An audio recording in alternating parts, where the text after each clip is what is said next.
I see a Budweiser. Go ahead and hold it up.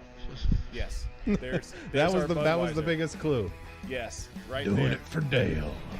Man, it's so many gimmicks, right? I feel like they're making it a lot more complicated than it needs to be. I mean, a lot of people, you get polarizing opinions on DRS. I know you guys know exactly what I'm talking about here, but sometimes the effort, it's all about the boys. You know, like, hey, you know, life sucks sometimes, and you need the boys. iRacing kind of always has a tendency to kind of buff Yes. the new cars just a little bit. I'm not going to go on record saying it's because they want people to spend money on their platform and buy all the new content. Confirmed. But Yes. but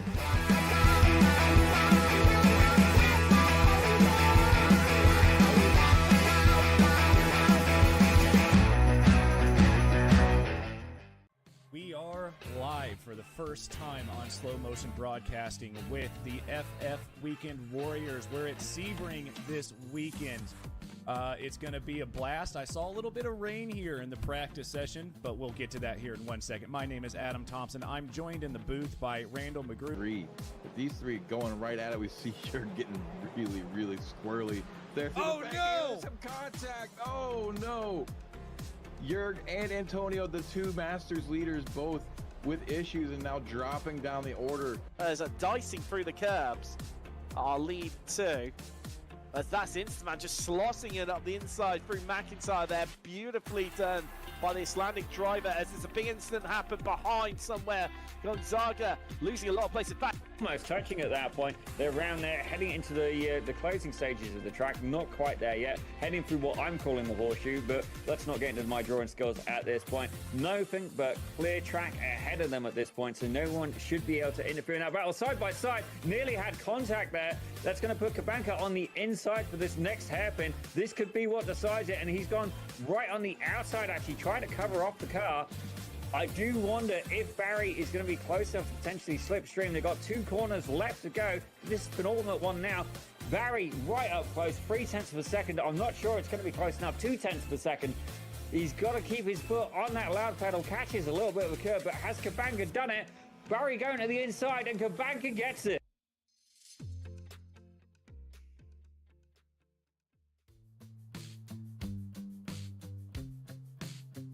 Well, hello and good afternoon, everybody. Welcome back to Slow Motion Broadcasting, and welcome back to the Formula Ford Weekend Warriors. This is round number 9 of this season, coming to you today from Okayama. My name is Ron Maunz. Alongside me working the comms and the cams is Daniel Zippy Salmon. And now, Zippy, today's race is going to be a classic Formula Ford race in my view. We've got a track with some troubling turns that may cause some incidents, but one which also has a lot of really good overtaking opportunities baked into it. It's a track we've all probably run on iRacing at some point. It's really a staple of the service.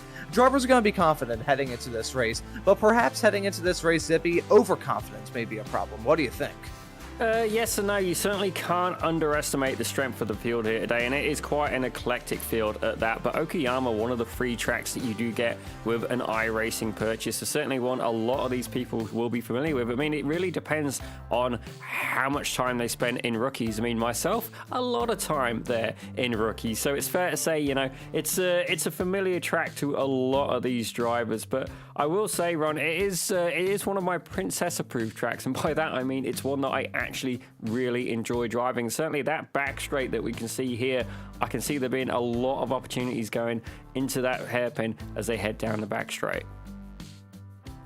Yeah, this is a wonderful racetrack, 11 corners in all with some nice history baked into it as well. But speaking of nice, we've got some nice championship fights to take a look at. Here's Spec 1, and while James Berry is at the top of the running order right now, 602 points on the board over Michael McConnell in second at 546, that gap is going to go down in a little bit. I know for sure that James Berry, I believe he is going to be running with us today. He's not going to be running with us next week here for Formula Ford Weekend Warriors, mainly for the simple sake that there is a very big Radical World Finals event that he will be racing, and that's part of the reason why I'm probably not going to be here myself. But he's at the top of the S1 standings coming into this 9th race of the season. Michael McConnell in P2's got a fight on his hands with himself and Kevin Adrian, as those two cars are covered by only 4 points for P2 and P3 in the Spec 1 championship. Jason Green running right behind in 4th. Spec 2, on the other hand, a little bit of a story of dominance. SMB's very own Joshua Wilkie, the driver of the 223 car, has been incredibly dominant all throughout this season.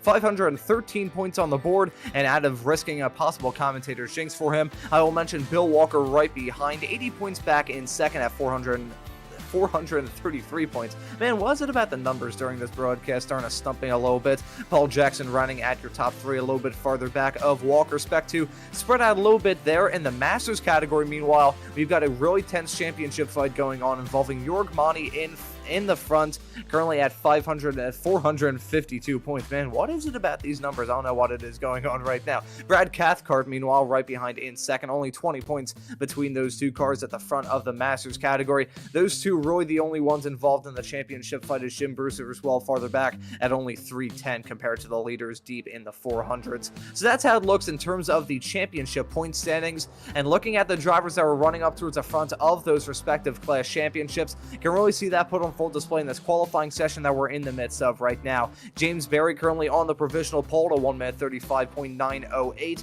Monty, who we're riding on board with, currently qualified 4th, top of the Masters drivers. In the S2 category, meanwhile, Montgomery is currently on the pole with Bill Walker right behind in second. Those two cars qualified in 14th and 15th overall as it stands over halfway through this qualifying session with still about 6 minutes left to go. Oh, absolutely, Ron. I'm just trying to find a car for us so we can get a lap as they go down the start-finish. Having a quick peek through, and I believe Chris Montgomery is going to be the lucky customer today. Take it away, Ron. Thank you very much, Zippy. Riding on board with him, hang down into turn number 1. That's such a good overtaking opportunity, but can end in tears, as we just saw from the car spinning off the track right in front of him. Hopefully he doesn't have an issue hang through Williams of turn number 2. You got that gravel trap on the outside that can slow you down, but you gotta use as much of that curb as possible on corner exit. Hang through the Moss S of turn number 3 right now. Got a small little curve in the road before you head off into Atwood curve of turn number 4. That is a real tricky corner. It feels like the exit takes so long, you're turning for so long coming out of the corner. It feels like just a never-ending bend, but then you finally get spat out onto this back straightaway. This is the longest straightaway on this lap. You're going to be at close to terminal velocity if you gear your car right. Heading down into turn number 5, the hairpin. This is a good overtaking opportunity as well. However, some of my misadventures in the MX-5 official series can show you that if you misjudge that corner braking-wise, it can end in absolute disaster. That's turn number 6 of Revolvo. Got that gravel trap on the outside, the access road that some of those drivers are definitely going to clip. Give them a wide berth into Piper Bend of turn number 6. Then we got a small little flat out blast down into Redmond of turn number 8. That's a good opportunity to try and get an overtake done. However, you have to be decisive, and you certainly want to get it done before Hobbs Bend of turn number 9. Heading through the final few corners on this lap, you can see the pit entry, which is going to be on the inside of this corner, turn number 10, Mike Knight corner, a really odd name to be sure. We'll touch on that a little bit. Here is the last corner, turn number 11, fittingly named last corner. Use as much of the curb on exit as you possibly can. Get really close to hitting that DRS board, my god, to try and get the best exit you can onto that start-finish straightaway, and that right there is a lap of Okayama. Well, I've got to say, an absolutely fantastic track and a good job there by Chris Montgomery. He's currently sat in S2 for the qualifying right now. And as always, I was starting to wonder for a little while as I just seen somebody upside down just there. But Wilkie's currently out there in P1 for S2. And one thing to keep in mind as well, ladies and gentlemen, is the draft having such a huge effect. So if we look at Wilkie, he's actually kind of getting a little bit caught up right now. I do wonder if they're helping or hindering. As let's have a look. Who is it ahead of him? Trying to find out, and it is not telling me, but Ron, I'm sure you'll figure that out. No pressure, no pressure. But sometimes having the draft can be good, but if they start getting it in your way, yeah, definitely a little bit of a downfall there.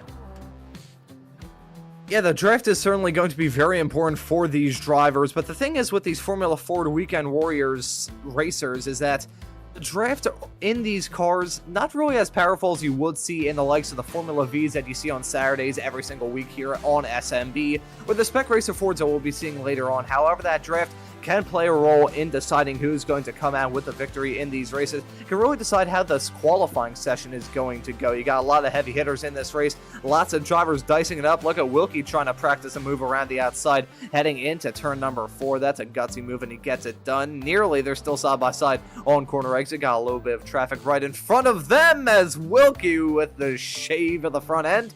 That was a near disaster, nearly a disaster happening again. These cars are going to be a little bit dicey, and I think it goes back to the point of overconfidence with these drivers, Zippy. This track, I mean, I'm sure you've got some experience running around here as well. Just got a brand new lick of paint put on, so it looks a lot better for the broadcast as it did when I got started doing this broadcasting stuff about a year and a half ago. But it is still a really fun track. Lots of drivers have a lot of experience with it, but I feel like experience, as much as it can help a driver, it can certainly hinder them as well.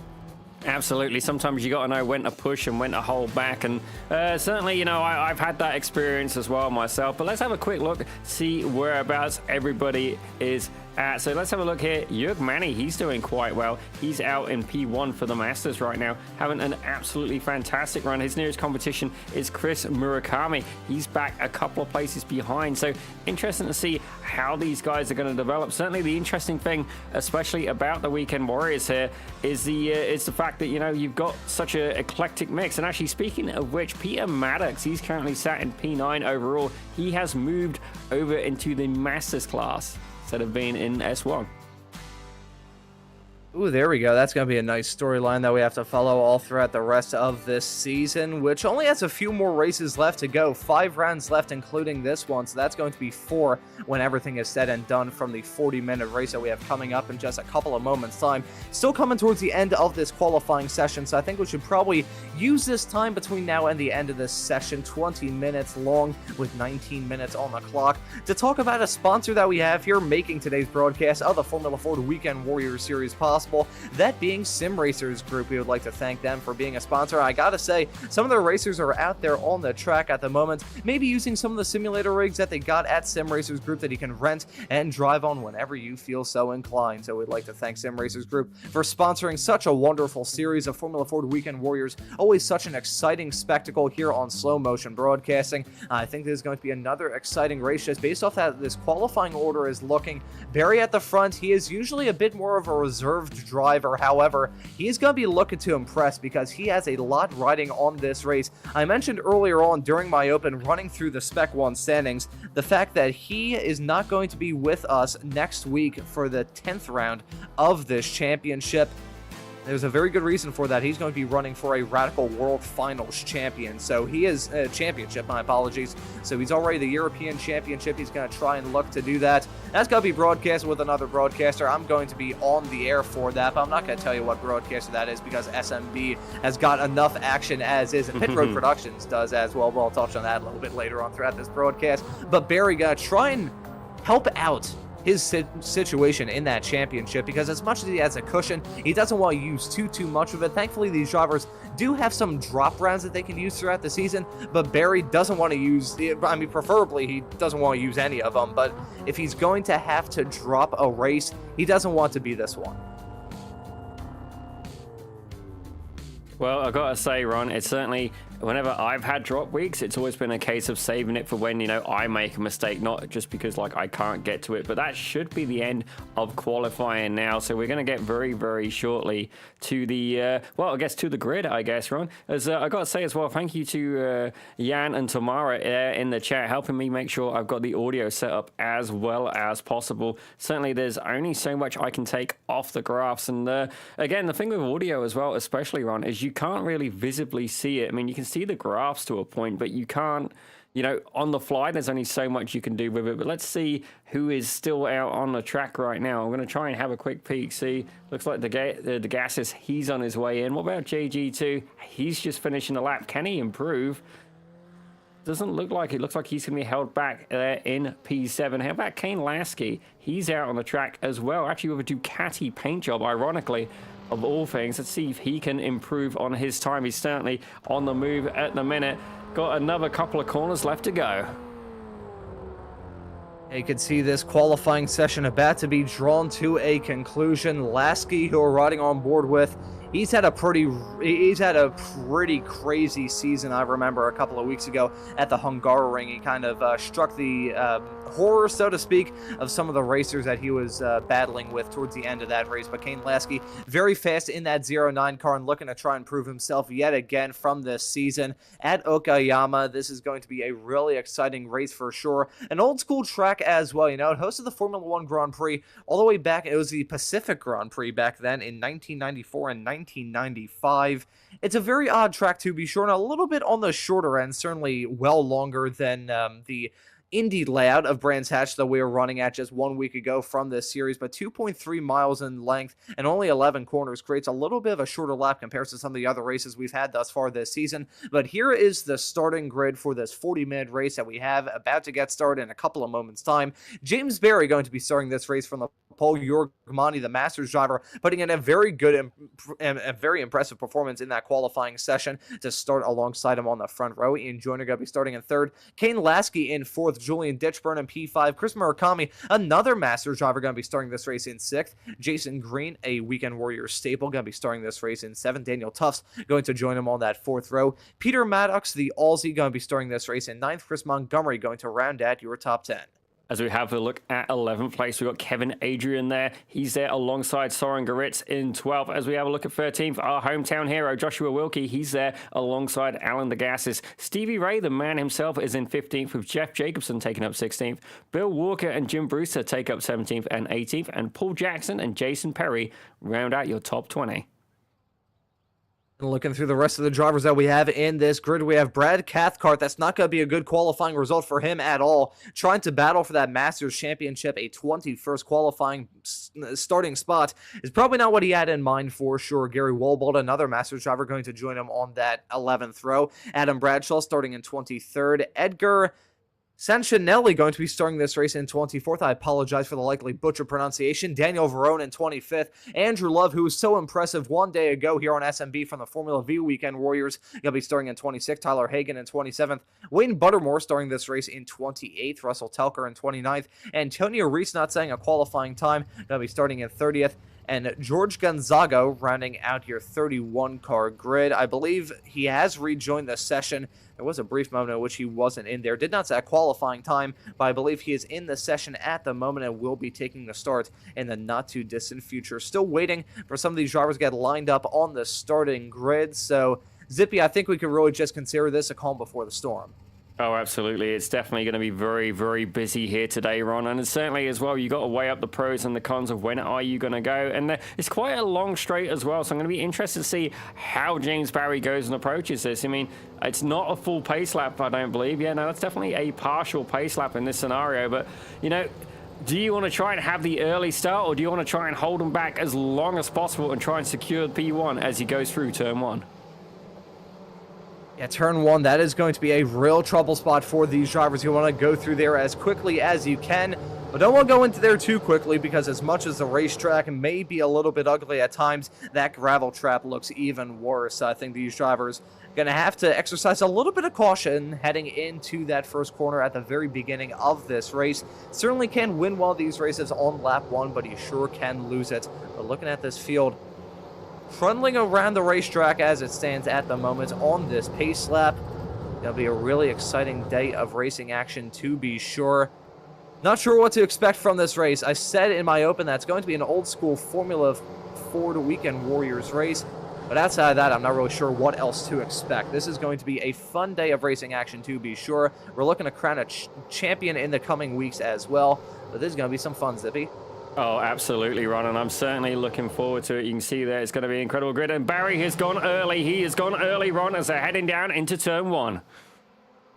James Barry getting off to a flyer. You can see that field weaving around the racetrack, trying to find any sort of way to break that drift. It may not be too strong in these Formula Ford race cars, but it is still a very good tool to use. But as the green flag's down, the drivers are heading their way off through turn number 1 and turn number 2 for the first time. This is such a tricky section. You don't want to have your race end in absolute disaster at the very beginning of it, but most of the field heading through clean. I say most of the field. I think the one exception to that rule may be Russell Telker, as he's towed back to pit lane. Not sure what's going on for the driver of the 260 car, but he's run into some very early difficulties riding on board and following, my apologies, Ian Joyner, not riding on board with him at the moment, but he is on board with this train that we see forming at the front of the field. Smoke. Barry, Monty, Joyner, and Lasky covered by barely any air. That's a big amount of smoke in the back of a shot. I think there may have been an incident coming out of turn number 4. Someone went around. That's Kevin Adrian, and he's got some damage on that race car. He's going to pull over and tow back to the pits. That's going to take the driver of the number 10 car out of contention from this race very early on. Here's the battle with Wilkie and Montgomery, the two drivers in the Spec 2 category, battling for that Spec 2 lead. Wilkie's going to get it done, heading off through turn number 7 for the first time. However, Montgomery in that 313 car may try and fight back. Well, it certainly is good to see a battle happening throughout the field, and Chris Montgomery is certainly going to have to work hard. He's got Stevie Ray behind him as well, so Stevie looking to try and move up through the Masters, but it's a very, very interesting fight. We're going to have a look at that incident in the next couple of laps, but for now, let's stay with the action happening live.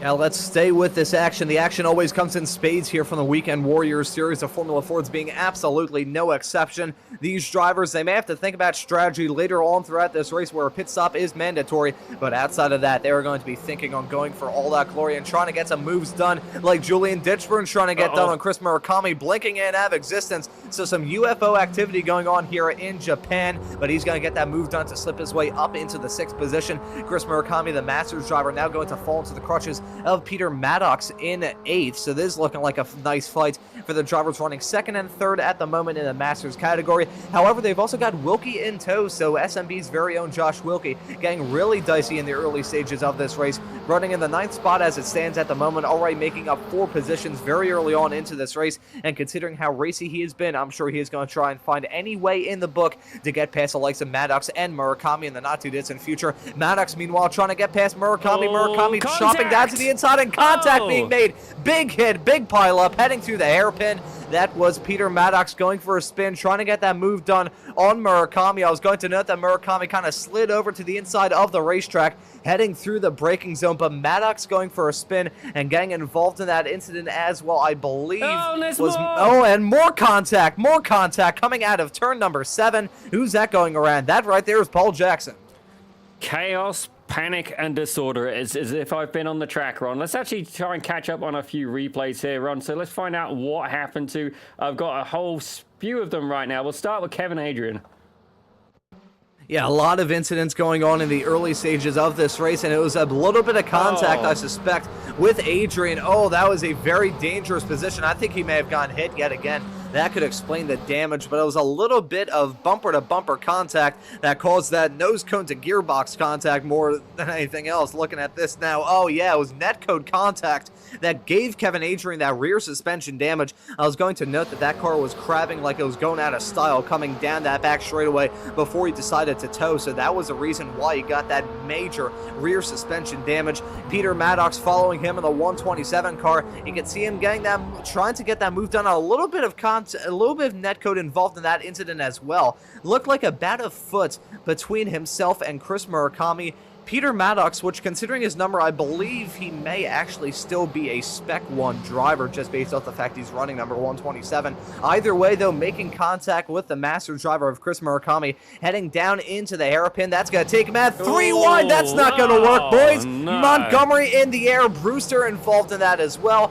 Not sure who that was, trying to make it 3 wide, running off into the dirt, heading into turn number 5, but that was a dumb move if ever I've seen one. Well, these guys are certainly being very, very hostile today. The gloves are off, ladies and gentlemen. Let's try and get a little bit of a catch-up and see what's happening. So at the front of the field, James Barry, he's still out there leading. Jörg Manny's about half a second behind with Ian Joyner, Kane Lasky, and Daniel Tufts very shortly behind. That is your top 5 right now. You then got a little bit of a gap there before you get to Julian Ditchburn. He somehow managed to survive. The Lunenburg man himself is doing everything he can. I've got more crash warnings up, but I'm trying to find the battle miles right now, and it looks like Jeff Jacobson is going to be going at it with Stevie Ray. Now looking at these two, Stevie, of course, the series admin, Jacobson, a Weekend Warriors staple. He's driven in pretty much all the Weekend Warriors series at some point in time. Currently running in this Formula Ford race, and he's running solidly inside the top 10. I say solidly inside the top 10. He's running in 10th, but he has a 1.3 second gap back to Alan DeGassis in 11th. So looking comfortable at this point in time. However, he does not want to have that gap close up, and he's trying to add a little bit of a cushion to him as well. Maybe trying to get a move done on Stevie in the not too distant future. Stevie running right behind Wilkie, who's now running in the 8th position, up 5 spots from where he started in this race. Gotta say, the hard charger early on has to be, I believe, Adam Bradshaw running in 14th. It's already made up 9 spots from where he started in this race, so a very good start for the driver of the 929 car. That was a major amount of drama heading off into turn number 5. I believe it may have been Jason Perry that went for that 3-wide move on himself, Brewster, and Montgomery. Jason Perry he's not a newcomer to this series. He's been around the block. He's running the Formula V Weekend Warriors and Formula 4 Weekend Warriors and the X race for Weekend Warriors. That was just, I mean, he's a veteran of Weekend Warriors to be sure, but that was just a move that was never going to work. So ill-advised, to say the very least. Well, as we say that, we're going to have a look at a little bit of somebody who has been under fire for some ill-advised moves, and certainly, you know, he's certainly calmed down a lot since that race, but right now the top 4 is getting closer and closer together, and there is very, very little margin between them. Kane Lasky currently holding on the back of the podium pack, doing everything he can, but I'm not too sure these guys are going to fight yet. You know, they are up there at the front. They've got a little bit of a gap behind. I'm not quite sure how they're going to approach this. Yeah, that's the thing with these races. We could really best describe it to like a game of chess boxing, if that makes sense. You got the violence of a round of boxing, but you also got that strategy involved as well. Not just in terms of the pit stops, but in terms of when these drivers want to push, when they want to get some moves done, when they want to be racy, when they want to be conservative. Joyner's certainly feeling racy. He's going to try and go for a move on Monty heading down into turn number 5, the hairpin. Will it be successful to slip his way up into second, or is Monty going to hold off on that outside line, side by side through the corner? Monty going to hair at the inside, heading off into turn number 6. That's a really tricky corner to try and get a move done if you're on the outside, and Monty proves it as he shuffles Joyner back into third. And now you can see Daniel Tufts, who has the fastest lap of the race at this point at 1:35.7. He's now gotten involved in this fight. So what was turning out to be a 4-car fight, now turning into a 5-car fight. Oh, absolutely, Ron. And these guys are certainly going to keep fighting and doing everything they can to try and move up through the grid. But they've got quite a big gap now. So Julian Ditchburn, he's about 2 seconds behind them. These guys are just running away as we have a look through the field as well. Looks like Jim Brewster, he's going to have a little bit of battle with Andrew Love after yesterday's great Formula V result. And Love looks like he's gone a little bit wide there. Has this opened the door for Brewster? Certainly, there are a couple of different lines you can take that couple of corners, and I do wonder if it's going to be in Brewster's favor. The slipstream really giving him an advantage now, and he's going to be able to potentially slingshot Love as they're going to head down right in the final corner now, down the start-finish straight and head towards turn 1.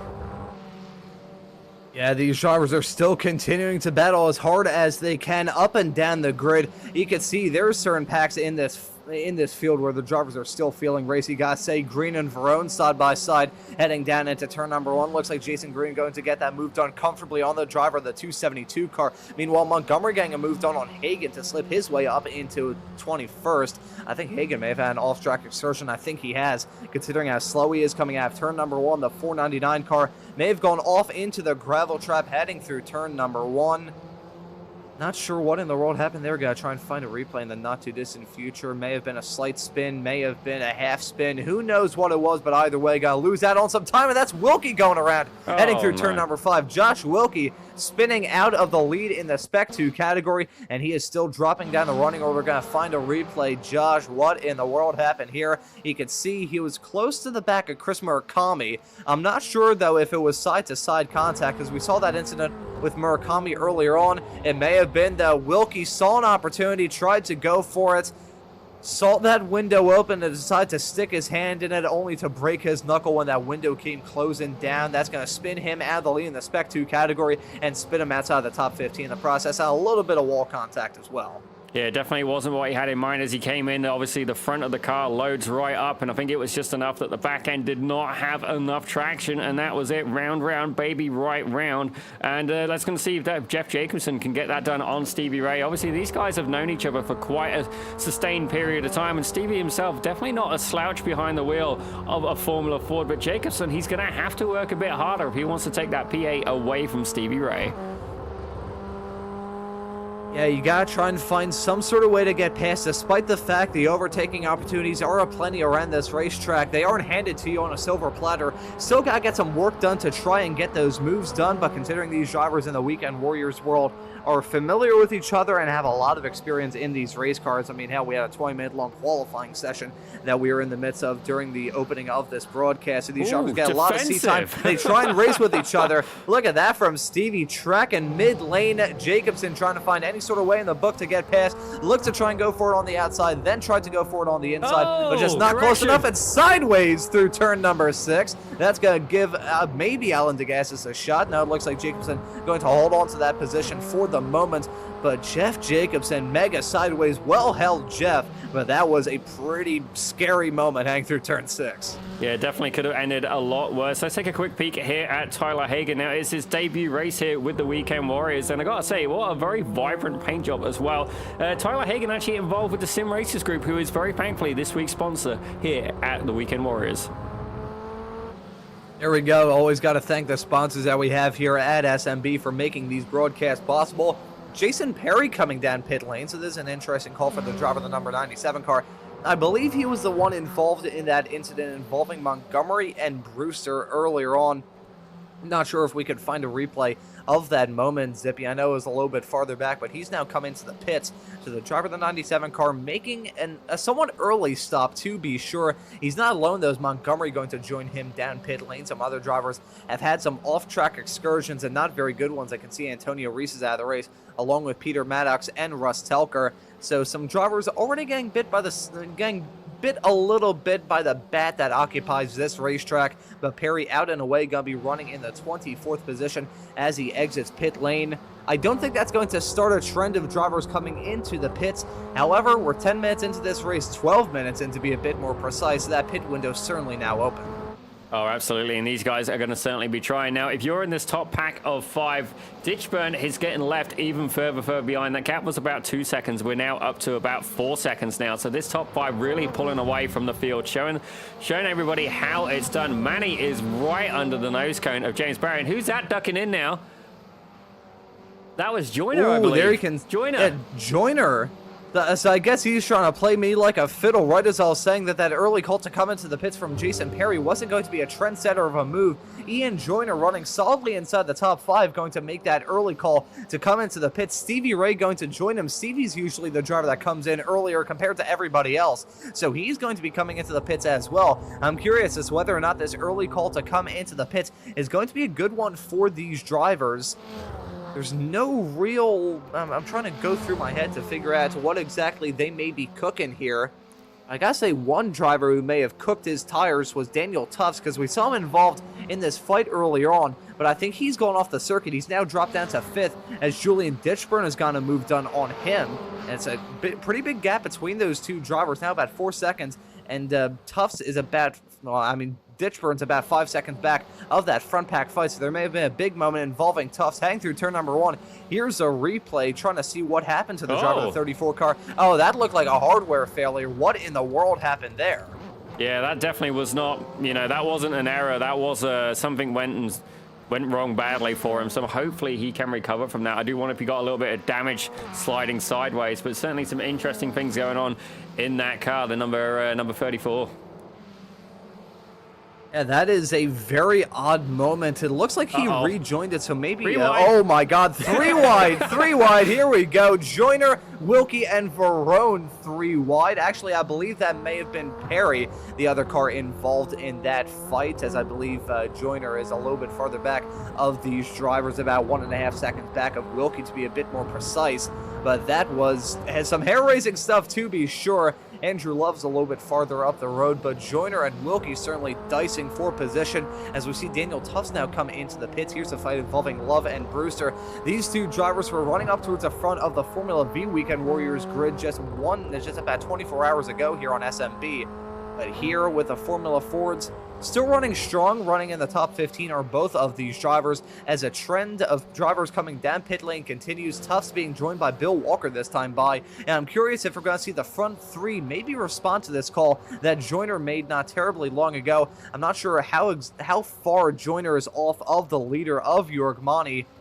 However, this may be a call that some of these drivers may gotta say. Mani, I feel like, would be the least likely to come into the pits for the simple sake that he's a driver who, as we have heard from the past in the Weekend Warriors world, not a fan of fuel-saving strategies in the slightest. I think if anyone's gotta stay out of, possibly stick to their guns, probably gotta be Jörg Mani. He's usually the one that comes into the pits the latest just because not too big of a fan of saving fuel, is he? Yeah, certainly we've seen our friend Jörg come short on fuel on more than one occasion. While we love him very dearly, he does need to improve his fuel strategy, to say the least. But he's currently sitting in P2, chasing James Barry, under attack from Kane Lasky as well. None of these guys pit. That was Kevin Adrian coming in the pits. We've just seen head down there. We know he's had a little bit of a rough race, getting caught in some action at the start. Quite a few drivers in the pits right now, even a few retirements as well. But you can see these guys have pulled away even more from Ditchburn. But I do wonder, when these guys pit, where is Joyner going to re-emerge? And I gotta say, great observation here by Jan Janchik. The Masters are absolutely cleaning up today, Ron, showing the young guns how it's done. Holy cow, yes they are. Mani running second, who are following right now, has led overall in this race. He's won some races overall as well, so Jörg Mani certainly no slouch. Chris Murakami, he's running fifth overall. Alan DeGassis, Adam Bradshaw, Brad Cathcart, and Gary Wobold rounding out your top 10, so that's a massive pack of Masters drivers. Pretty much most of the Masters drivers in this field are running inside the top 15. Looking through, I believe most of the drivers running inside the top 15 are Masters. Looking through, Mani, Murakami, DeGassis, Bradshaw, Cathcart, Wobold, and Jim Brewster. That is 7 cars, 7 Masters drivers running inside the top 15 overall. So that's a really impressive performance for them, as we're seeing some side-by-side action with Love and Joyner heading down into turn number 4. Joyner on the outside line, Love on the inside. Look at Brewster, the Masters driver, getting involved in that fight as well in the 933 car. He may try and make it 3 wide with some of these racers heading down into the hairpin in just a couple of moments time, aptly named hairpin with a space in between. It's a good overtaking opportunity. Looked like Love, did he pick up a slowdown there? Not sure why he dropped back as quickly as he did. Now running in 14th, he was in front of Joyner and Brewster not terribly long ago, but now going to drop in behind the both of them, falling into the crutches of Wilkie, running second at the moment in the Spec 2 category. Josh had that moment hang through turn number 5 not terribly long ago, but he's had a pretty good rebound and trying to get that move done on Love. Heading into turn number 8, is it a successful move from him? Yes, it is, as Wilkie slips back into the lead of the Spec 2 category. Well, it's very interesting to see, Ron. Certainly, Love and Brewster were going hard at it for the good majority of this race. Wilkie looking to make a comeback there, but he's managed to get ahead of his main rival in the S2 right now, and certainly on the grid. S2 is actually quite surprisingly far down the grid today. Usually they are up mixing it, but the Masters basically trying to lock out the top 10 at this point. The S1 being shown how it's done. So I do wonder as well, Love would have been aware that Joyner was coming and knows that he's a quick guy. I mean, we're not going to knock him. He's quick, and certainly probably choosing to try and evade that fight and get the move done as quickly as possible so he can focus on his race and not worry about the battle for the lead. Yeah, that's one thing when it comes to these races, Zippy, is the fact that occasionally some drivers can get caught up in the red mist and have all sorts of shenanigans befall their way. Speaking of shenanigans, side by side with Jeff Jacobson and DeGassis hang down into turn number 5. Looks like all those drivers stay line astern with Murakami, DeGassis, and Jacobson running P5, P6, and P7. But the red mist can really catch out a lot of these drivers in the Weekend Warriors world. We've seen it in the past in all sorts of different contexts, whether it be a battle for the win, whether it be a battle for the final top 10 spots, or whether it be a battle for a class victory. We've seen it happen before. We may see it happen again here today, especially considering that we're slowly approaching the end of this season. I think that may cause some of these drivers to maybe be a bit more aggressive than they have been in races past. Oh, certainly. You got to weigh up the pros and cons, and if you're fighting for the points, you're just going to certainly start to try and push a bit more. What's happening? Soren Goretz, he seems to have just taken a scenic route. Let's have a quick look, see if we can get a replay of that. I'm going to say, I've seen the guy fighting. Let's see exactly what happened here, Ron. Here is a replay of Garrett's in that number 21 car. You can see him heading down the back straightaway, off into turn number 5 in just a couple of moments' time. It's a really hard braking zone around this racetrack. Those cars at terminal velocity, banging through the gears to get some engine braking. Occasionally, you can have a little bit of a rear overslow, and that, I believe, is what happened there. I think it may have been Paul Jackson on his outside taking evasive action. May have slightly tapped Soren Garrett's, but I think he should be good to go. You can see Garrett's rejoining the racetrack after losing out some time and some positions. Is the only time we can mention it. The driver of the number 21 car running in 21st at the moment. However, he's looking to try and change that side by side with himself and Buttermore. Looks like Buttermore is actually going to hold on to, well done from Wayne Buttermore to hold on to that final top 20 position as it stands at the moment. He's driven a very good race right now, up 8 spots from where he started. He's not the hard charger as some of the drivers inside the top 10, mainly some of the Masters guys, are up 15 and 12 spots respectively. We'll touch on that in just a couple of moments' time.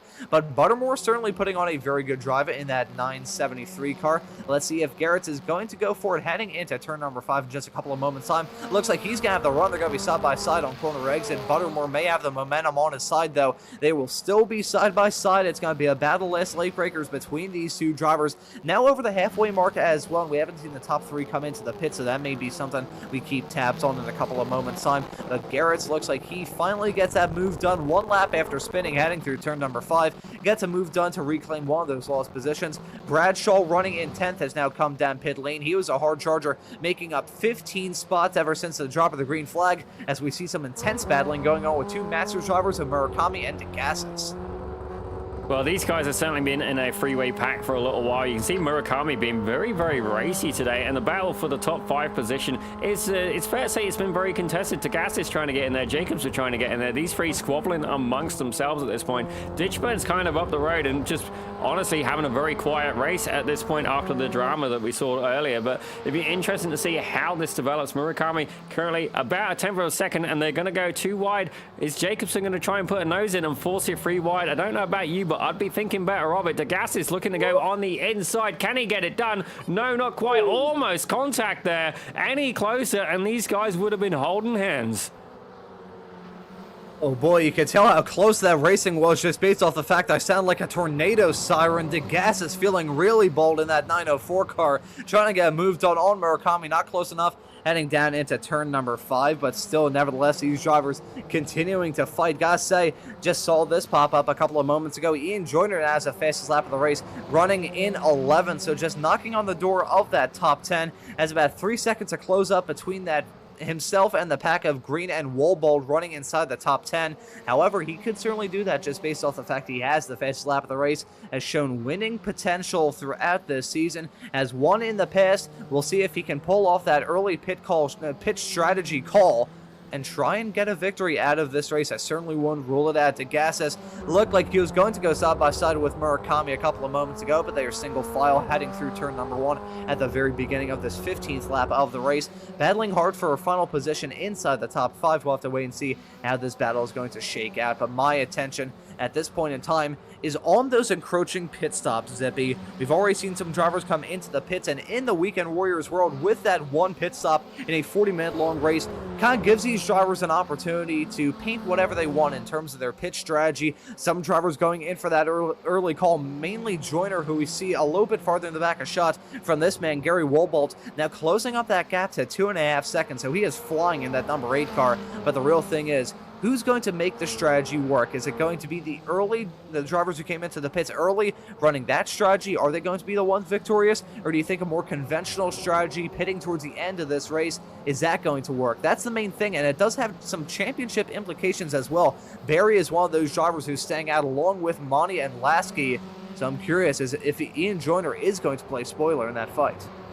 Well, certainly we've not seen any of the top guys come in yet to make a pit stop, so it's hard to say if Joyner is going to be on the money to say. But right now, Joyner actually sat back in P11, and we do know he did get caught up in a little bit of traffic earlier with Andrew Lerb, Jim Brewster, and Wilkie in tow. Actually, speaking of Wilkie and Lerb, that gap, well, still quite small, under a second. So the battle for S2 continues. Murakami, he's still going hard at it with the gases.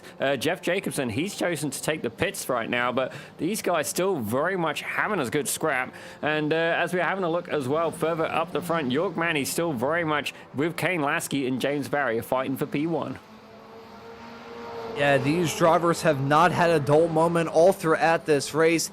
It has been a really hectic day for all these drivers. There's not been a single point of rest. A lot of points of contention. Monty maybe trying to go for a move on Barry. Not close enough, though. If they start to battle, they may find themselves in a lot of trouble in terms of the fact that Joyner is still cutting his way through the field, running in 10th at the moment, still holding the fastest lap of the race. And in terms of the last laps that some of these drivers have set, the pack of Barry, Monty, and Lasky, they're trending around the 1 minute 35.7 barrier. I believe Barry and Monty last time by just about set the same lap time. So they're still tracking about as quick as they have all throughout this race, with Barry 1 lap ago setting his best lap of the race. But looking a little farther back to Joyner, he's tracking about the same lap times as well. He's got the draft at his disposal and maybe getting some good fuel numbers. So if he was worried about making it to the end on fuel, he may not have to worry about that too much throughout now and the end of this race. And he also got drivers jumping out of his way. Wallball playing the sportsman role,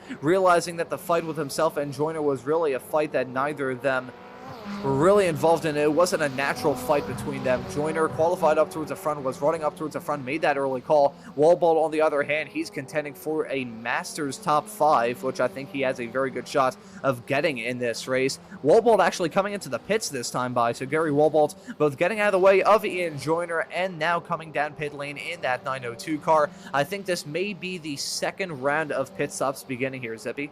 Oh, certainly, and the ones we've got to keep an eye on are certainly the race leaders. But Murakami and Degassis, they are still going hard at it. And I wonder, is Degassis going to be able to slingshot Murakami in the pits? I mean, at the minute, while Degassis has certainly been fighting, trying to take the lead, he's been getting the benefit of that draft the entire time. And often when you get the draft as well, you've got to wonder, are you actually faster or are you just being pulled along? And also, hello to Michelle Lynn. Thank you for joining the chat. Yeah, looking at this fight, though, Degassis nearly tried to go for a move a couple of moments ago. Monty still running in second. Always nice to see a lot of people in the YouTube chat. Hello to anyone. Don't worry, Zippy, it's all good. But looking at this, looking like a pretty good fight going on. I'm curious when these drivers are going to come down pit lane. And when they come into the pits, I'm wondering if they're going to come into the pits at the same time. Are they going to act like a group? Birds of a feather tend to stick together. Is that going to ring true here? Or are they going to come down at their own separate times? We've had this question a lot. I feel like we have it every single week when we see a pack begin to form at the front of the field, as Julian Ditchburn running right behind them is going to come down pit lane. So that'll be a nice call from him in that 193 car. Had to come into the pits at some point, now doing it 27.5 minutes in. But I'm curious, Zippy, you think those front three are going to come into the pits at the same time, or do you think they're going to split it up? I think they're going to go in the pits at the same time, as it looks like Degassis has finally managed to get the move done on Murakami. But for how long? Murakami, is he going to fight back side by side, wheel to wheel? Murakami just beaten by a nose as it stands right now. But for how long? Is Degassis going to be able to hold on, as I see more people coming in the pits? Andrew Love taking to the pit stall. Speaking of words that have ITS, I'm trying to look to see where Soren Garrett's is. He's running in 16th, a little bit farther back of Andrew Love. And with that segue out of the way, there's the driver of the number 21 car, now making his way in front of Andrew Love. Saw the mistake a little bit earlier on. With that segue out of the way, I think we will swiftly move on and go back to the drivers at the front. Barry, Monty, and Lasky dealing with a little bit of traffic. I'm not sure who that is right in front of them. That I believe may be Paul Jackson. So that's going to create a little bit of a bad set of circumstances, and that's going to bring Barry into pit lane. So James Barry and Monty going to come into the pits. Lasky going to stay out for yet another lap. I was just going to say, I'm curious if a lap traffic encounter is going to be the straw that broke the camel's back and send these drivers down pit lane. Not a lot of time left on the clock, coming to only 11 minutes left in this 40-minute long race, but Monty and Barry going to come into the pits at the same time. Let's see how they shake out in terms of their time spent down pit lane and their time spent in the pit stall, right up towards the front, hoping not to overshoot their marks. Both of them hit them beautifully. Looks like DeGassis and Murakami going to join them in the run down pit lane, so let's see how things shake out for them. Well, certainly it's going to be drivers. Oh, sorry, Ron. Yeah, sorry. You go. Sorry, Zippy. All you, buddy. All you. All good, man. Had to take a small little breath. Barry, there we go. James Barry going to jump in front. Monty losing out a little bit of time with that series of pit stops. And in terms of the time that they spent down the pits, it is much quicker for Monty, much slower for Monty, much quicker is Barry. He just barely got in front of Ian Joyner, though. He's now split the difference between the two of them. So I think that early call to pit from Ian Joyner certainly hasn't helped him out too much, but hasn't hurt him either. He's now running in pretty much net P2, depending on how Lasky goes about this possible in-lap for him. But that was a terrible run down pit lane for Jorg Monty. 16.6 seconds stopped in the box compared to Barry's 14.7 and Ian Joyner's 13.8. Ian Joyner spending 13.8 seconds down pit lane. That is a really short stop. I'm curious as to whether or not actually get to the end on fuel. But either way, that was a disastrous round of pit stops for Jorg Monty. I mean, he's still holding on to the Masters lead even with his run down pit lane. However, in terms of him battling for the win, he has a lot to make up for as a result of that. Well, one person who did suffer going out of the pits was this gentleman here, Alan DeGassis. And, you know, he fought so hard. He got ahead of Murakami. And then in the pits, Murakami able to pull away. If we have a look at the stop times, DeGassis about 3.5 seconds slower in the box. So I do wonder, has he got enough fuel to, well, has Murakami got enough fuel to get things done? Obviously, Jorg as well. Jorg was in there for the 16 seconds. So quite the variation in pit box time right now. That's one thing with these, with the way these drivers can attack the race. Some of them burning a whole lot of fuel compared to some of the others, and that's part of the reason why we see such varied pit times. Lasky staying out for yet another lap, so I'm curious what he has up his sleeve in that 09 car. I mean, we've seen some off-the-wall strategies work in the past. I remember a couple of seasons ago with the Spec Racer Ford weekend, where actually, no, I will touch on that in a little bit as DeGassis and Murakami side by side. DeGassis on the outside, Murakami on the inside, and DeGassis finally going to get that move done. Those two have been racing for pretty much most of this race, so finally going to get a move done on Murakami is DeGassis. Looking at the net front two, Barry and Joyner covered by barely any air. They both hold pretty much some of the fastest laps in this race. Barry's fastest currently at a 135.6 compared to Joyner at a 135.5. So some of the fastest drivers in this series. They battled for victories before. Kicked the season off at Navarra a couple of months ago with a battle for the win. So this is not an unfamiliar position for either of these drivers. Lasky now coming down pit lane. So I'm curious how the 09 car is going to exit out. Will he be involved in this fight with Barry and Joyner? Is he going to exit out around Monty? Let's just wait and see. Gotta say the gap between Joyner and Monty staying about the same, so I think Monty may have to turn on the afterburner if he wants to have any hope of winning this race. But there's Lasky stopped in his box in the 09 car. Let's see how long he stopped for. Is he going to exit out in this pack of Barry and Joyner? Is he going to be a little bit farther back? He's still in pit lane. He's exiting pit lane. That may have been a masterstroke for Kane Lasky. I think it very much is. Kane Lasky pulling off a strategy masterclass. He's even got in front of the lap traffic between himself and Barry. So that was a beautiful call from Kane Lasky, spending far less time in the pits compared to everybody else, extending that gap now to 2.7 seconds. And this is the part of the reason why, Zippy, 10 seconds down pit lane. 10 seconds down in the pit stall, I should say, but either way, that is a blisteringly quick time down pit lane compared to his competitors, so Kane Lasky taking the lead. Well, definitely a good strategy, but will he have enough fuel to make it pay off? As these guys, the gloves are now off. They were very much in uniform, in sync, and behaving with each other. But right now, that's all out of the window. The fight is for position. You can see there, that is one of the newcomers as well, trying to get out of the way of this lead battle. That's Tyler Hagen doing everything he can, trying to keep away from the P2 and P3, respectively. Jörg Manny, he's creeping up in the background. That gap was over 2 seconds, down to about 1.7 now. So I do wonder, will Manny have enough time before the end of the race to try and get involved in this podium battle? Joyner and Barry doing everything they can, fighting each other, but they've got to keep in mind Manny is behind them. And if he, yeah, there you go, he's managed to make it past the lap traffic. If he can catch up, they could have a third driver in the mix for this P2, P3. Yeah, still a whole lot left to be determined in this race. Not a whole lot of time left for these drivers to battle, and I gotta say, I think Barry and Joyner have realized that there's not enough time to close up that gap between themselves and Kane Lasky, so they've started trading blows. They are battling for those final 2 podium positions, so we'll have to see if those 2 will be able to hold on to those spots, or if their hard battling will actually bring Jörg Manny back into that fight. He's leading in the Masters category as it stands at the moment, 4th overall, and even with that round of pit stops, still the top 15.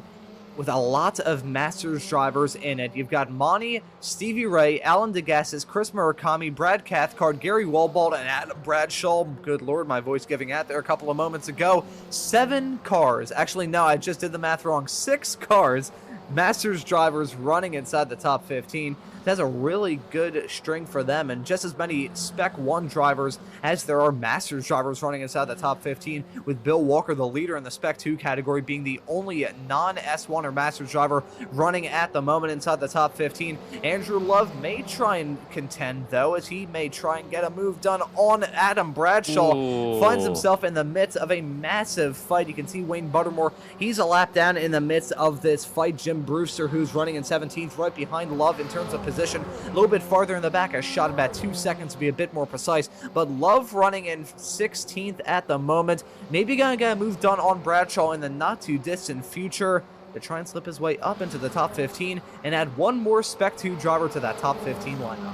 Well, certainly, despite the fact that Buttermore is a lap or 2 down, he's certainly, you know, he's shown he's got pace and he's staying with these guys. And while he's having a good battle, he's definitely not trying to get into the way, as Andrew Love is going to try and send it up on the inside. Now, we've seen a couple of drivers come unstick from here so far, but gets the move done, gets the pass done. But for how long? Bradshaw is going to want that back. But we've seen that Love's got pace, gets the move done now, moves up into P, well, he's still P2 for the S2 class. But actually, currently, he's not the hard charger. It's actually this man here. We're not really mentioning much today. It's George Gonzaga, but George did not set a qualifying time. Yeah, he was briefly out of the qualifying session, out of the session entirely, so he's didn't have a qualifying session at all, so I'm curious as to why that was the case. But looking at this fight involving Barry and Joyner, you can see Barry getting that move done. Joyner backing out of it a little bit. It looked like the driver of the 8 car kind of stabbed on the brakes a little bit early. And right as we were talking about Gonzaga, he's now coming into the pits. The driver of the 183 car up 13 spots from where he started in this race. The hard charger at the moment. Let's see if he still holds on to that claim between now and the end of this race. Going back to the fight involving Andrew Love and Adam Bradshaw. Love finally got that move done on the Brit of Adam Bradshaw to slip his way up into the top 15. So we now got 2 Spec 2 drivers, 1 less Masters, and the same amount of Spec 1 racers still running inside the top 15 at the moment. Gonzaga now exiting the pits in 19th, still up 12 spots, so that may be another, actually no, now to 11. So this is going to be very close in terms of who's going to get that hard charger award. Is it going to be Gonzaga running in 20th, or is it going to be Andrew Love running in 15th at the moment? They're both up 11 spots. Let's see who is more likely to get one more move done to pip them in front of the rest. Well, another battle that is starting to develop is this one between Jeff Jacobson and Stevie Ray. They've already been having a little bit of a tussle earlier on, and Stevie Ray currently is standing ahead of him. Actually, fantastic result for Stevie Ray right now, showing a lot of pace here at Okayama. He's in P2 for the Masters, up 9 positions, as is Jeff Jacobson, also up 9 positions. Kane Lasky, keeping an eye on him. He had a 2-second gap previously, and they've closed that down to, 2.7 gap previously. Barry and Joyner have closed that gap down to 2 seconds. So I do wonder if there is a temporary truce going on between the 100 car and the 8 car, but time is running out. As I say that, these guys are currently going back hard at it. Almost contact there. Ooh. Incredibly close as they head around the hairpin. Yeah, that I think was a little bit of netcode contact. If it wasn't, it was a matter of inches separating those two race cars heading through turn number 5, just a couple of moments time. I think even with this truce maybe coming to an end, they are reeling in Kane Lasky, so I'm curious as to why that is the case. Lasky's got some lap traffic to deal with in the final lap of this race. Could be fuel as well. We've seen some races this season be decided because of fuel. I think Ian Joyner was at the good end of a fuel strat. Actually, I believe it may have been Ian Joyner running out of gas towards the end of a race at Lime Rock Park earlier on this season. But Lasky's losing time. It's now 0.7 of a second between himself and James Barry in P2. That gap is reeling down. It's closing up. Barry going for the move. Lasky dropping back. His pace has cratered, and it's going to be Barry slipping into the lead of this race. What has happened to Kane Lasky? It's got to be fuel.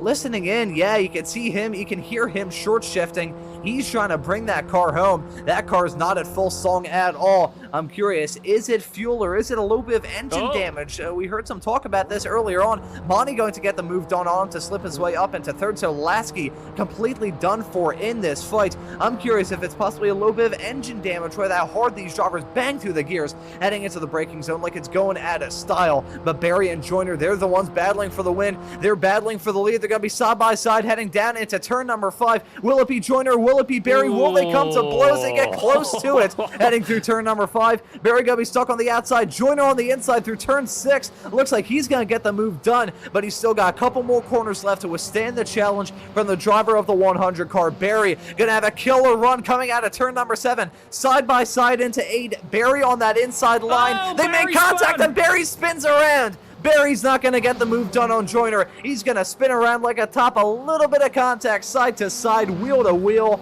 and it's going to be a disaster for James Barry. A P3 result is still not too bad, but for the championship leader is not going to be here in 1 week's time. That may be a little bit of a gut punch, but Ian Joyner going to round that final corner and get onto that start finish straight away. The winner here from round number 9 of the Formula Ford Weekend Warriors. Joyner and Barry gave us one hell of a fight towards the end of that race, but how hard they were battling and how close they came to absolute disaster a few laps before that. I had a feeling that this, as much as these two racers are clean, aggressive, and really, really fast, I feel like that was just going to happen at some point. It was inevitable more than anything else, Zippy. Well, here we go. Here's a replay, and yeah, there's definitely a little bit in netcode, but right front to left rear, and it's fair to say that it could have been a lot worse. Certainly no bad blood there for sure, but an unfortunate result there for James Barry. I'd say unfortunate, still worked out very well, but it looks like Adam Bradshaw and Andrew Love are still going hard at it. This race is not yet over for these guys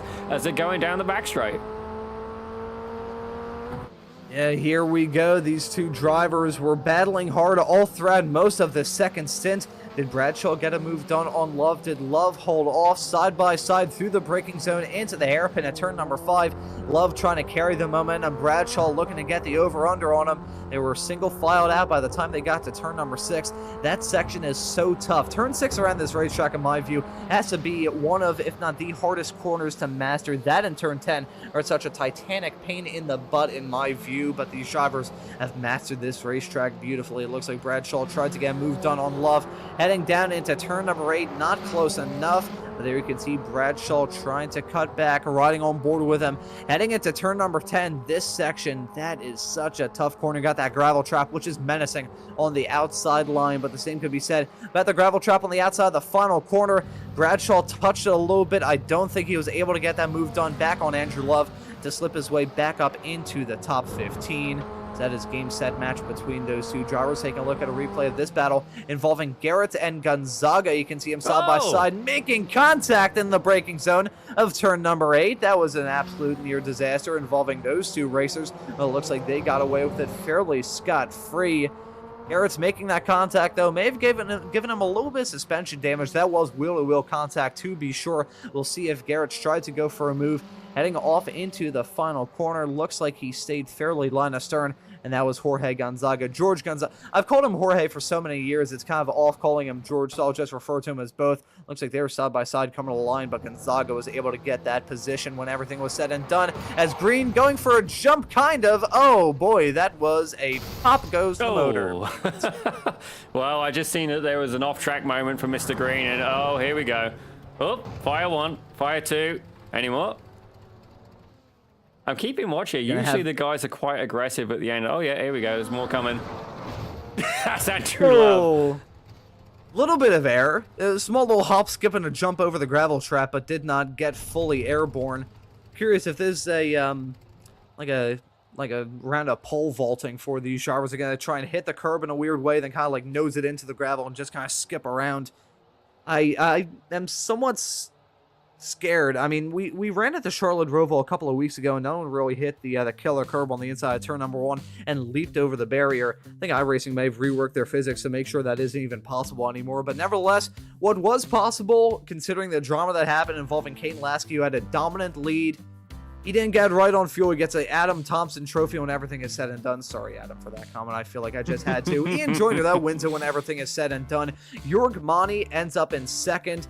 Didn't look like he was going to finish in second, though. He was either going to battle for the win, which thanks to a slow stop, he didn't. But he had fuel towards the end, and he didn't come to blows with Ian Joyner, so he ends up in second. Barry, on the other hand, he had enough fuel. However, he came to blows with Ian Joyner, so he ran at your podium in third. Kane Lasky, on the other hand, he didn't come to blows with Ian Joyner. However, he ran out of gas. That's part of the reason why he just barely holds on to a P4 spot. Julian Ditchburn only about 2 seconds behind when everything is said and done. Less than that, to be a bit more precise. He ends up running at your top 5. Stevie Ray going to finish in 6th. Jeff Jacobson in 7th. Alan DeGassis in 8th. Chris Murakami in 9th. Jason Green going to round at your top 10. Jason Perry in 11th. Brad Cathcart in 12th. Bill Walker ends up winning it in the Spec 2 category when everything is said and done. Gary Wobolt going to finish right behind in 14th. Andrew Love prevails in that fight between himself and Adam Bradshaw to finish in P15. Adam Bradshaw 16th, Jim Brewster in 17th, Paul Jackson, the Brit, in P18. Looking at the rest of the drivers in this grid, we got Josh Wilkie getting struck by a falling anvil. Thankfully, he's got some cushion in that Spec 2 category, but doesn't want to use that up too much. He's going to finish in 19th. George Gonzaga going to round out your top 20. Soren Gerrits in 21st. Daniel Verone in 22nd. Wayne Buttermore in 23rd. Tyler Hagan in 24th. Chris Montgomery in 25th. Edgar Sancinelli finishing this race in 26th. Kevin Adrian in 27th. Daniel Tufts in 28th. Antonio Reese, Peter Maddox, and Russell Telker running out your 31 car grid. My apologies. A lot of those drivers towards the end ran into some difficulties at some point during this race.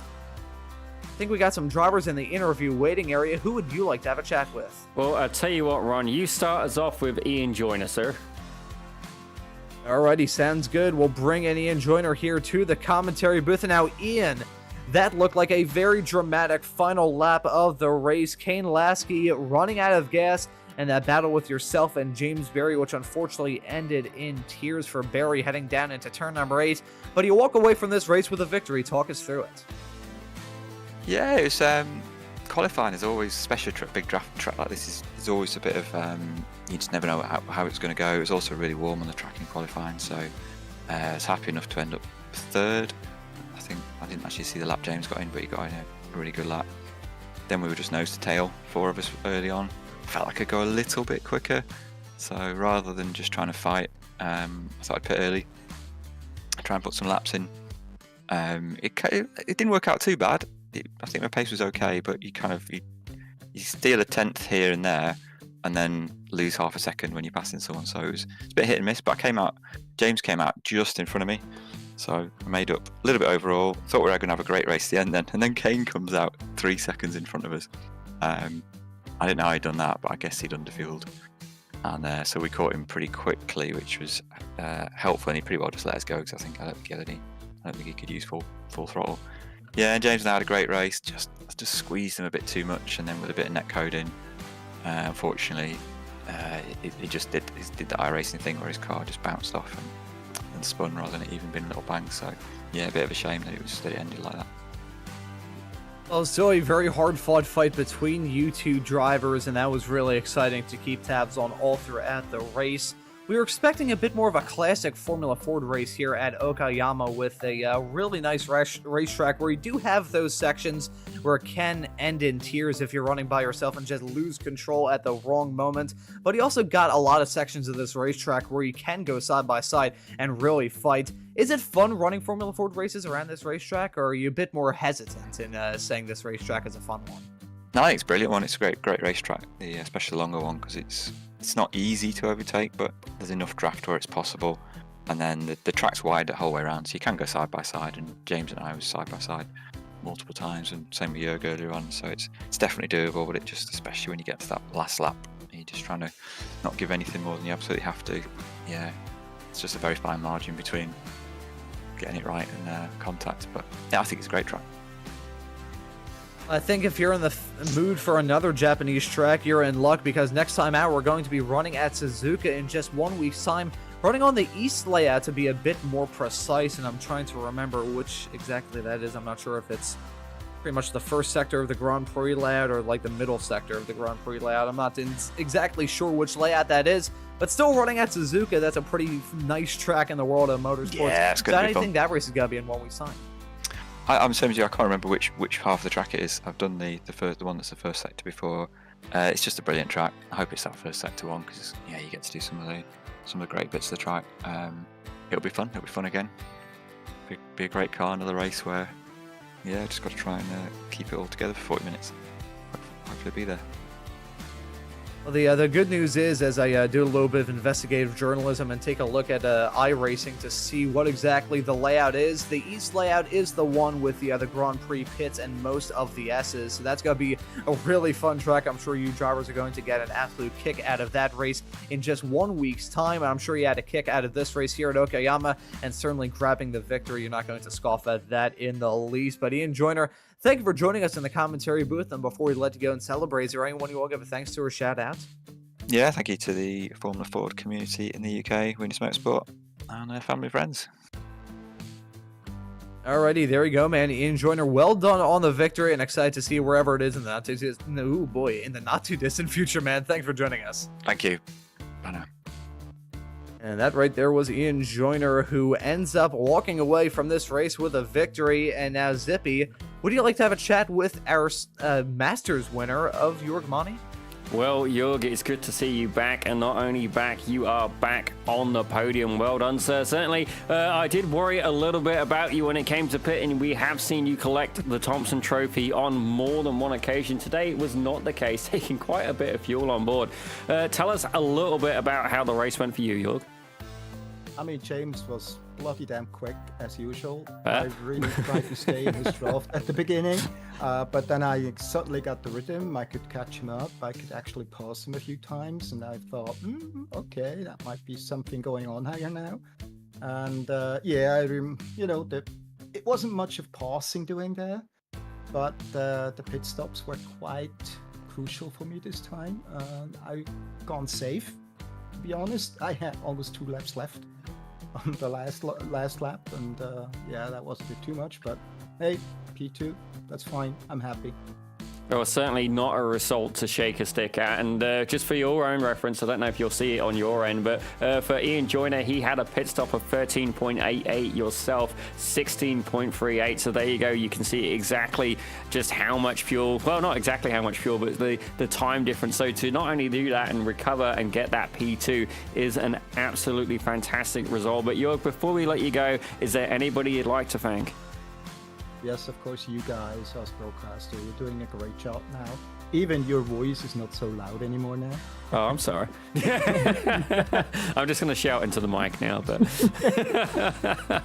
well. No, it's okay. It's okay. I'm not quite either. And a special thanks to Stevie, because he is doing a lot of work in this league, and I hope he's enjoying it as well when he drives and when he enjoys watching the videos. And yeah, I hope he does that a long time. Well, it's fair to say I'm going to agree with you there 100%. But ladies and gentlemen, this is your Masters winner today, Jörg Mani, P2 overall as well. Congratulations, and we'll see you in the SRFs in a very little while. Yeah, but I will not qualify. I will start from the back. Oh, going for the hard charge. Well, ladies and gentlemen, we'll keep an eye on Jörg Manny. But for now, Jörg, I'm sorry, we're going to have to go and grab Mr. Stevie Ray. Thank you very much, sir. Yep. Bye-bye. And that right there was Jörg Manny trying to do a last to first challenge in the Spec Racer Fords. And now Stevie is joining us in the commentary booth. Stevie, that looked like a really fun day of racing action here at Okayama with the Formula Fords. You were out there on the racetrack all throughout it, and we're really getting dicey with some drivers out there, so talk us through it.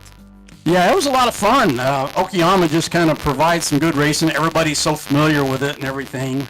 I, for some reason, usually race here pretty good, so got some good luck, got past a couple, and then there were some incidents that I got around and was lucky, and then made the pit stop when I could. I went an extra lap than what I needed to, so had a little extra fuel at the end. But yeah, Jeff came out ahead of me, and I thought, oh crap, he's got me, and then was able to put the nose down and keep running, and finally caught up to him and thought, okay, I'm just going to tuck in and follow him and put some pressure, and maybe he'll make a mistake. And then I got a good run coming out of the turn, 4, coming up the hill and past, and thought, I'm in trouble. I better drive away or I'm in trouble. So we did, and he made a little mistake, gave me a little gap, and then he admitted afterwards that he was running out of gas right at the end. So it was just a ball. It was a ton of fun today. I mean, these races are usually quite exciting. I think our SMB colleague, Mr. Joshua Woki, can certainly attest to that, as I believe you were battling with him throughout the race as well. This track is just such a good one in terms of provoking battles and all that stuff. You got the heavy braking zones, you got the flowing sections, you got the sections where you can just battle, go side by side, and just start trading blows like you're going out of style. So, do you really enjoy running around this racetrack and having races here? Yeah, I do. Like I said, it fits me for whatever reason. I usually race pretty well at Okayama. I mean, I'm not up with the aliens or anything, but I can usually race pretty well on this track. I enjoy it. It's said one of the free content. I figured we'd have a fairly good sized grid today because of that, and everybody is really familiar with it. Like you said, it just provokes some good racing, some attacking and draft and all that. And fingers crossed that we're going to have some more big grids throughout the rest of the season for not only the Formula Fords, but the Spec Racer Fords coming up later on today, and the Formula Vs. Now, considering I'm usually on these Formula Fords, I don't know exactly where we are going to be running at for the Spec Racer Fords later on today. I mean, that series is usually quite exciting, so I'm sure that's going to be a good one. Yeah, it's usually a bit larger grids than this, but it's exactly the same format. And they're at Mugello by Florence, Italy. Yeah, they're over there today, so that'd be a lot of fun. Unfortunately, I got some stuff going on, and I didn't even bother to buy the track this week, so I won't be making it. But those guys, you always know they're gonna kick it up a notch from what we just did. Well, thankfully, Stevie, we can always catch you on the Racing Line podcast every single Tuesday. So you want to give a preview about what's coming up this week? Sure. Thanks. We've got Trenton Kramer coming in the 4th seat this week, so we'll always review all 3 league races. Jason Green is great at giving us highlights for that, and then kind of coaching us through what happened. And then we'll get to our guest segment. And Trenton Kramer has been a weekend warrior for quite a while. Runs Mini Cooper's Real Life, his prep shop with Grass Paddock Motorsports and Frank Swartz. He helped Megan Overstreet get through her driver's school and everything. So should be some good stories with Trenton. And then next week, we've got queued up Mr. Darren Ganji, who is Sim Motion himself. So be some good guests coming up. Yeah, got a whole lot of guests. I'll tell you what, that 4th chair is very comfortable. Got some like Tempur-Pedic cushions in there. It's a very comfortable seat to be sure. But Stevie, thanks for joining us in the commentary booth, and always nice to have a chat with you, man. Thanks for joining us. All right, guys, thanks for all you do. Your commitment to what we do, it definitely shows and appreciated. And again, I got to thank the guys on track, the Warriors themselves. I say it every time, but I truly, honestly mean it from my heart. Those guys are what makes these leagues so great. So shout out to those guys. Oh, definitely got a shout out to Sim Racers Group. Jason Kotcher owns that. Previous Weekend Warrior, he sponsored this week's race. Had at least one of their guys Tyson. Is it Tyson? Tyler Hagen. Tyler Hagen, yeah, had him in there with us. So an open invitation to those guys at the rental store. If you want to join us sometime, please feel free. But thanks, Jason, for sponsoring this week's broadcast. Thank you very much for joining us, Stevie, and of course, Sim Racers Group. If you want to learn more, go to www.simracersgroup.com to learn more. But Stevie, always nice to have a chat with you, and well done on a very well executed drive here at Okayama. All right, thanks, guys. Cheers. We'll see you next week. See you, Stevie. That right there was Series Admin Stevie Ray. I think before we wrap things up here on today's broadcast, we'll quickly run through all the upcoming shows here at Slow Motion Broadcasting, because the action is just immense. Coming up later on today is going to be round number 9 of the Spec Racer Forward Weekend Warriors season. That's going to be running at Mugello. That's going to be a really good race at that fast-flowing racetrack in Italy. Hosted Formula 1 back in 2020. It plays host to the 9th race of that SRF season. Also got action with the Ray Esports Club Racing League. Group C is going to be running their opening round of their season. The SCCA-oriented league with Formula Vs and Spec Racer Fords going to be running at Homestead in just a couple of days' time on this upcoming Wednesday.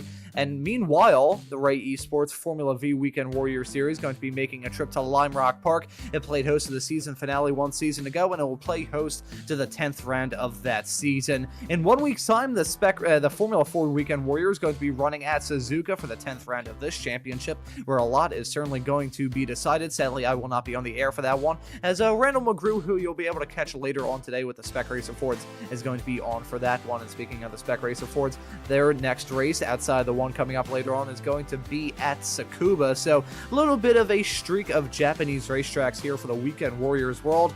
And Zippy, I'll let you go through everything over on Pit Road Productions. So on our sister channel, Pit Road Productions, certainly it's not necessarily every week, but it looks like pretty much every week coming up. You got the BIS Radical Cup Championship, Radical Cup Canada Championship, where the drivers will be competing to drive a real Radical race car. Both the pro and amateur classes will get to have a crack at that. And then you also have the BIS Formula 1600 Championship. Same kind of deal, ladies and gentlemen. These guys are competing to drive a real race car. I think it's Britannia Motorsport who has been sorting that out, and also Radical Canada as well, involved in helping these people have a chance at those prizes. Numerous sponsors involved, I believe Falcon Autosport as well. If you want track days and stuff like that in the Ontario region, they can sort you out. And I believe the Motor Racing Checklist is also involved as well. So if anybody's familiar with Suelio Almeida, yep, you could potentially win yourself a little bit of merchandise there. But ladies and gentlemen, that's Pit Road Productions. This is SMB. Let's get this show ended out there, Ron.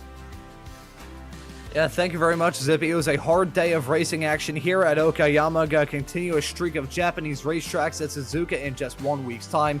That's gonna be a really good race. The S's, that's gonna be so hard for the tires as well. The racers gonna have a lot of fun, though, for sure. They had a lot of fun here at Okayama. We did on the broadcast. However, sadly, this broadcast now has to come to a close. So for myself, Ron Maunz, and Zippy joining me, working the comms and the cams with me on today's broadcast, I say thank you all so very much for watching. Have a great rest of your day, and now stay tuned for Randall McGrew on the Spec Racer Fords.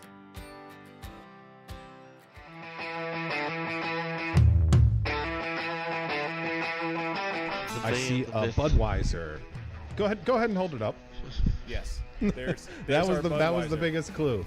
Yes, right Doing there. it for Dale.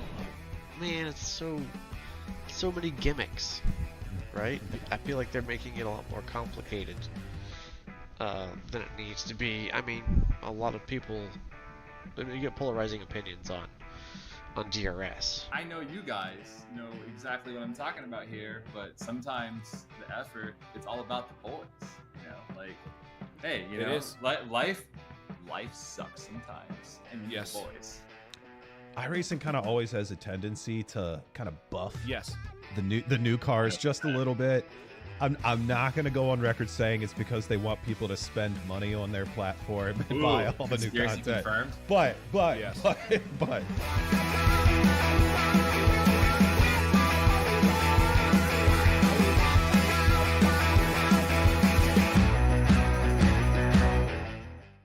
We are live for the first time on Slow Motion Broadcasting with the FF Weekend Warriors. We're at Sebring this weekend. It's going to be a blast. I saw a little bit of rain here in the practice session, but we'll get to that here in 1 second. My name is Adam Thompson. I'm joined in the booth by Randall McGrew. With these three going right at it, we see you're getting really, really squirrely. There Oh, no! Some contact. Oh, no. Jurg and Antonio, the two Masters leaders, both with issues and now dropping down the order. There's a dicing through the curbs. Our lead 2. As that's Instaman just slossing it up the inside through McIntyre there. Beautifully done by the Icelandic driver as there's a big incident happened behind somewhere. Gonzaga losing a lot of places back. Almost touching at that point. They're around there, heading into the closing stages of the track. Not quite there yet. Heading through what I'm calling the horseshoe, but let's not get into my drawing skills at this point. Nothing but clear track ahead of them at this point, so no one should be able to interfere in that battle. Side by side, nearly had contact there. That's going to put Kabanka on the inside for this next hairpin. This could be what decides it, and he's gone right on the outside, actually trying to cover off the car. I do wonder if Barry is going to be close enough to potentially slipstream. They've got 2 corners left to go. This is penultimate one now. Barry right up close, 0.3 of a second. I'm not sure it's going to be close enough, 0.2 of a second. He's got to keep his foot on that loud pedal. Catches a little bit of a curve, but has Kabanka done it? Barry going to the inside, and Kabanka gets it.